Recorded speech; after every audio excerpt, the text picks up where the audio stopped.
name's Ed Taylor. I want to talk to you about the cancer to the union.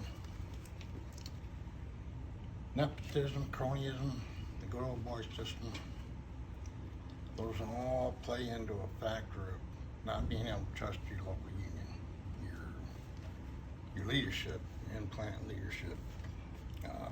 Membership as a whole, they'll lose faith in everything about the union because that's what they see firsthand.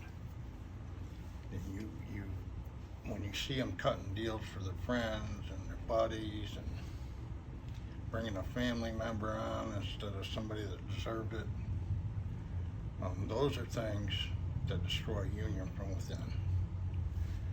I wanted to show you guys, give you a little history about the UAW. It spawned from struggles in the labor movement. I used to pass this overpass where this happened. This is Walter Reuther right here. I used to pass that overpass every day for 3.5 years. That's where Walter Reuther and one of his guys got beat up by 4 thugs for trying to organize Ford Motor Company. Walter Reuther is without a doubt one of the greatest leaders of the UAW we've ever had. You can tell he's been political in his time. He's been in the civil rights movement. Those are things that all played in to how the union started. The purity of the union, the 8-hour workday, 40-hour work week, the weekends off. That's how you got time and a half. Was they went in and said, listen, you're keeping these guys from their families, you're gonna have to pay a premium for them. That's why you get time and a half for over 40 hours and double time on Sundays. It was a penalty on the company for keeping people away from their families. So a lot of things that sprung from that were safety issues. Believe it or not, there were not a lot of safety measures in place a long time ago. But the UAW, they brought that back. They brought it to the forefront. Go a lot to the UAW.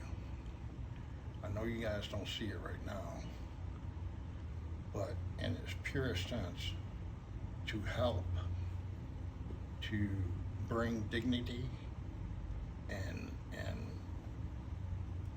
loyalty and honesty and be able to look at you at the end of the day, look at you in the eye and tell you, I've done everything I could for you today. I didn't flinch, I didn't blink. I did everything I could for you today. If your union leader cannot do that, think back to the purest state. There's going to be a lot of talk about the 2-tier system that came up. Well, what had happened is our political people in Washington, D.C., our elected officials, elected politicians, they signed this free trade agreements. So basically, the big 3, GM, Ford, and Chrysler, put the UAW in a headlock and said, hey, if you don't come up with a tiered wage system, we're just going to move it overseas. So the UAW, they didn't want to compromise. They didn't. But they had to keep the work here in order to negotiate it back to get you guys up to full wages. So it has been and continues to be a process. I know you guys don't know it now, but when this 2-tiered system came up, the people that were here, like me, and all the other people that have more seniority, that I know you guys think that, you know, they don't deserve it or whatever. They went without a raise for 13 years. 13 years to try to get you guys up to par on wages. I know it doesn't sound like a sacrifice, but it was. It was a sacrifice. And we were willing to do it because we didn't want any division in our union. Union means one. It doesn't mean this and that. It means one. So that's how you became a tiered wage system. And every time we go back to the bargaining table at the national level, we try to make things right again. That's what the union is supposed to do. It's supposed to bring dignity, humanity, all the things that you would want to see. Safety.